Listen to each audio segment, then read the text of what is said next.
89 anos após a criação do primeiro Código Eleitoral brasileiro, que permitia a participação de mulheres na votação e a candidatura delas, a representatividade feminina na disputa aos cargos legislativos e executivos ainda é baixa. Neste episódio, eu e a cientista política Beatriz Sanches conversaremos sobre como aconteceu o movimento sufragista no Brasil. Eu me chamo Vanessa Alves e este podcast sobre a conquista do voto feminino no Brasil é uma produção do Regra dos Terços.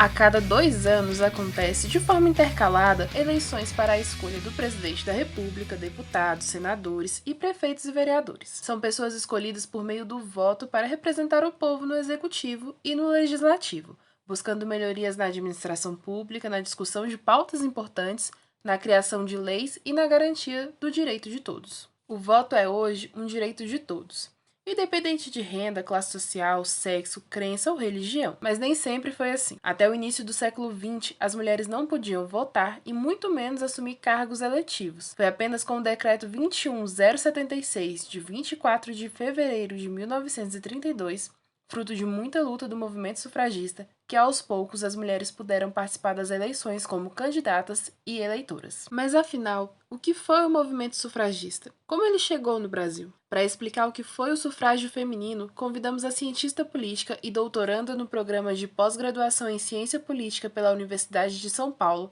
Beatriz Sanches. Então, o movimento sufragista, ele fez parte, na verdade, de um movimento internacional que aconteceu em vários países, não só no Brasil.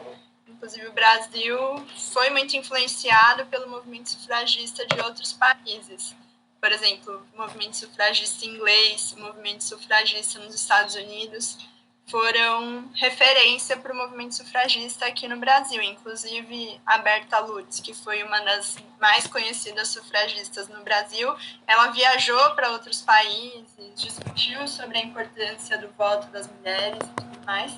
Então, esse debate ele surgiu muito mais dos movimentos do que uma preocupação dos políticos, né?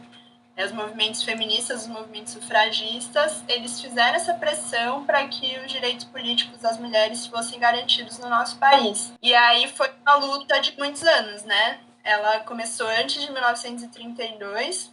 Em 1932 a gente teve a aprovação do Código Eleitoral, mas antes disso o movimento já vinha demandando pela necessidade de que as mulheres tivessem direito ao voto.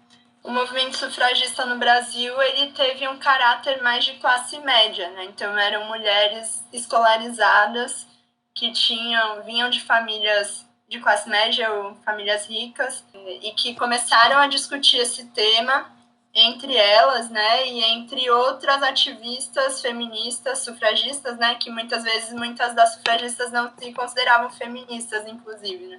Porque o termo feminismo ainda hoje é muito visto com maus olhos, mas naquela época era ainda mais.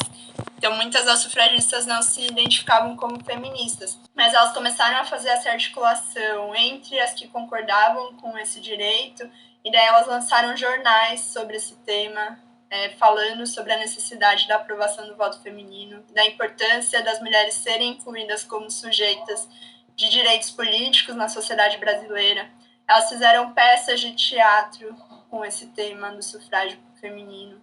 Então, teve uma mobilização muito intensa dessas ativistas que tinham esse perfil muito específico, mas que tinham um poder de articulação e de divulgação das suas pautas, das suas demandas, que foi muito efetivo, né? Elas conquistaram o apoio, inclusive, de homens que começaram a perceber a importância dessa pauta e também fizeram uma forma de lobby, como a gente chamaria hoje, que é essa articulação com os parlamentares que ocupavam os cargos de decisão na época, tentando convencê-los da importância da aprovação do voto feminino, né? Então, elas atuaram em várias frentes, acho que tanto na imprensa quanto nessa parte mais de lobby, de articulação política dentro do Congresso, e também a articulação com os movimentos feministas sufragistas internacionais, né, com as sufragistas de outros países.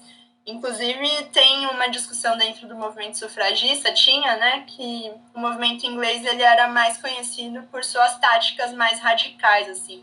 Então, elas tacavam bomba, faziam esse tipo de coisa, e no movimento dos Estados Unidos elas eram consideradas menos radicais, né? Era uma coisa mais de conversa e tudo mais, e essas duas tendências do movimento sufragista meio que também se reproduziram dentro do Brasil, e tinha essa discussão se o movimento deveria adotar práticas mais radicais ou práticas que fossem mais, vamos dizer, do diálogo e do convencimento, e no Brasil a linha que mais se fortaleceu foi essa menos radical, né?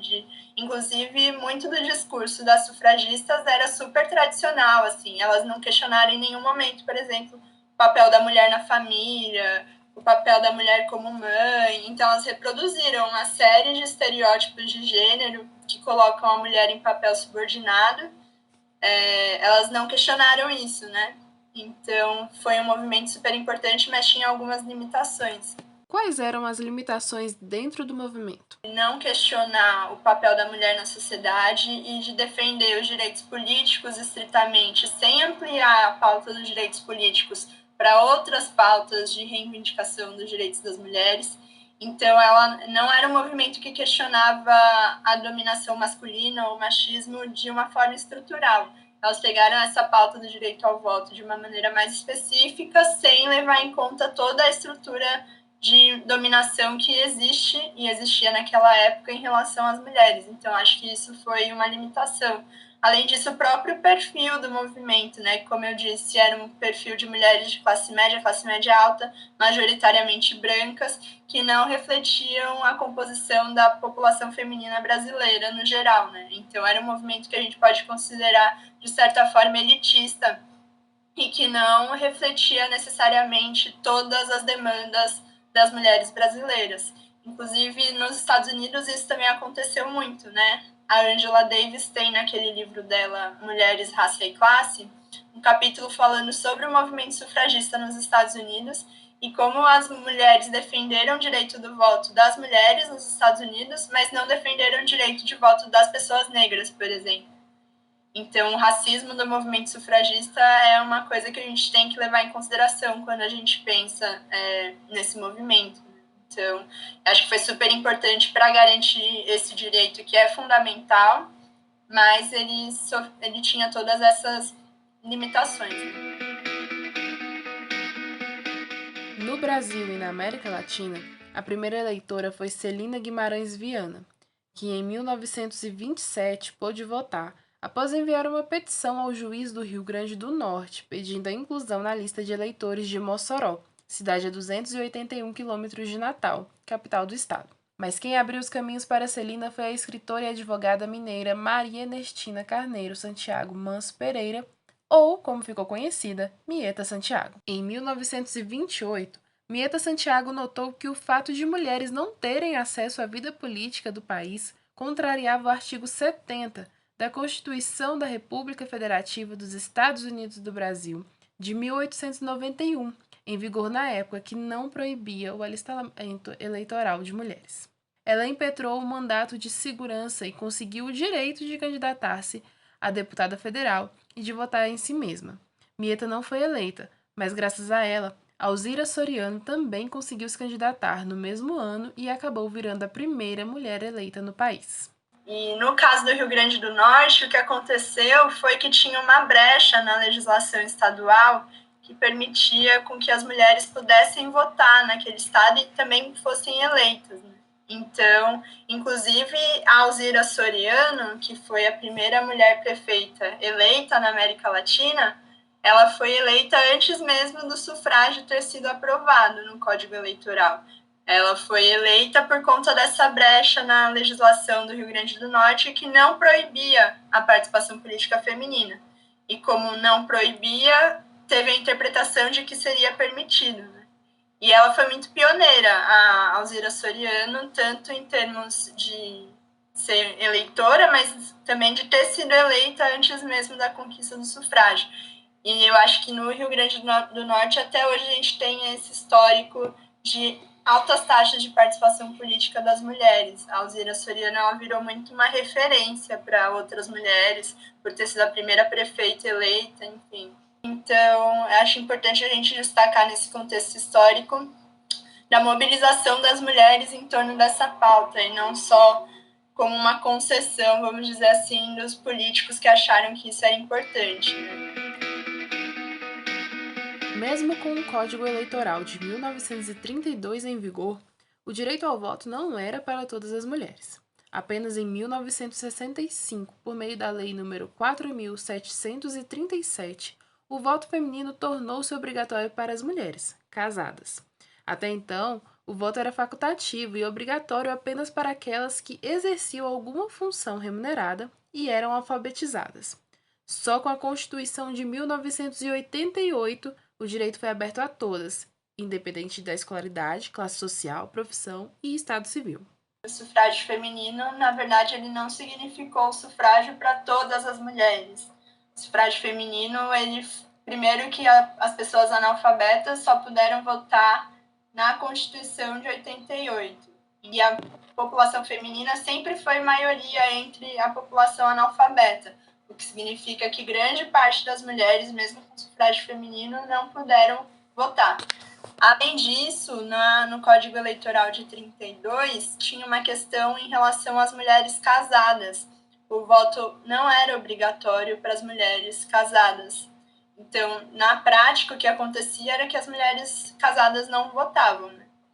Inclusive, um dos argumentos contra o sufrágio, na época dos debates sobre se ia aprovar ou não o direito de voto feminino, foi a questão da duplicação do voto, que muitos parlamentares argumentavam que as mulheres não precisavam votar porque elas somente duplicariam o voto dos seus maridos. E isso não geraria nenhuma mudança no cálculo eleitoral. Isso foi um argumento utilizado contra, só que quando a gente teve o sufrágio, isso não se mostrou verdadeiro, né? As mulheres mostraram que elas tinham uma opinião própria, que sabiam escolher e decidir sozinhas. Só que só 30 anos depois da conquista do sufrágio é que a obrigatoriedade do voto para as mulheres casadas também foi estendida para elas, né? Então, a gente teve o sufrágio, mas com muitas barreiras ainda para uma participação de todas as mulheres, de todas as classes sociais. Eu acho que o sufrágio ele foi fundamental, um marco importante para a participação política feminina, isso é inegável, mas ele não foi suficiente. O sufrágio ele não gerou uma igualdade política como a gente esperava que a gente esperava que aconteceria.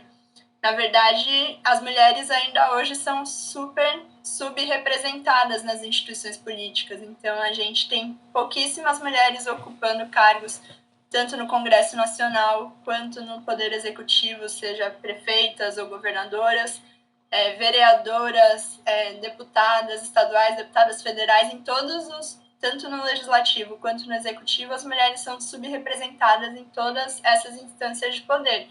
Então, o sufrágio ele permitiu o direito ao voto, mas ele não eliminou as barreiras que ainda existem para que as mulheres sejam eleitas de forma igualitária.